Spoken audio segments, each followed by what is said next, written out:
Hey everyone, we are hanging out with Harry Shum Jr. on the 25 years. 25 freaking years. Isn't that insane here at Cape? Quarter lifer. They're having their quarter life crisis. I heard tonight. Like, they bought a real new car. Go to therapy. Yes. Yeah. We got to speak on Cape before we get into everything you're doing. Why is it, as an Asian American actor, even though there is like more representation, of course, you're on Shadowhunters, we have Dr. Ken's show, we have Fresh Off the Boat. Why is it still very important to have an organization like this really getting your guys' back? Well, I think, you especially from where it was back even from, when film and television started, it's gotten a lot better, obviously. But it's now making sure those voices are the representation is a proper representation.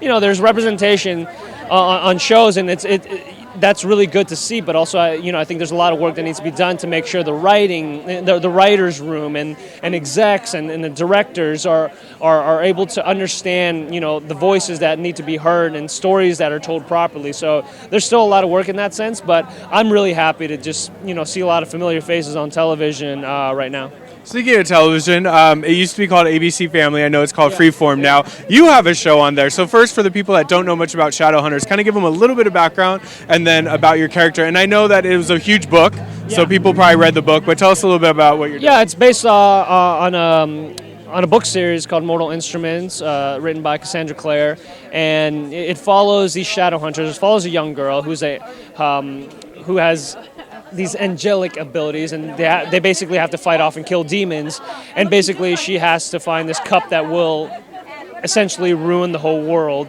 And I play this 400-year-old warlock that conjures up magic, and is also been around the block and done things, whether it be in bed or outside of the bed.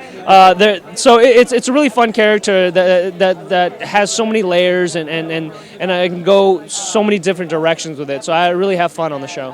What is coming up for the new season? What are you excited about? How does it let you grow as an actor, and how does it have your character grow? Well, tonally, it's a lot darker, and we're also we're filling in where the books kind of left a lot of space in. So there's a lot of places we're going to look deeper into the background of our main characters, and also bring in new characters that people from the book lovers have fallen in love with. And I think even people who haven't read the book will fall in love with, just because it strikes a kind of a jolts up the kind of the storyline that was going through in the first season.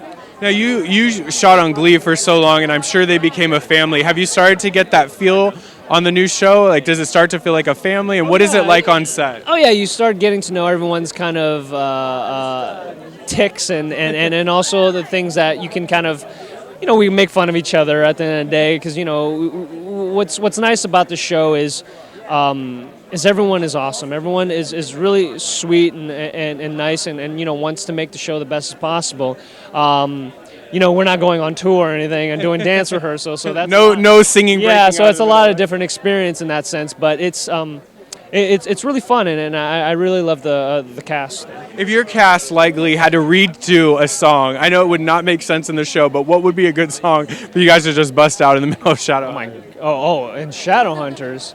I don't know. I feel like it'd be some crazy like trap song, or what's that Apple Pencil song, or that I don't even know. Don't even ask me to sing it. I don't know. But it's this weird Apple Pencil song that I heard on my Spotify. That would be perfect. What are the kids listening to these days? That's what I'm saying now. What are the kids listening to these days? Oh, whenever you say that, it's always scary. You're like, kids, I was a kid. I'm still a kid. I am still a kid. All right, to take us out, tell them the best place they can follow up with everything that you got going on.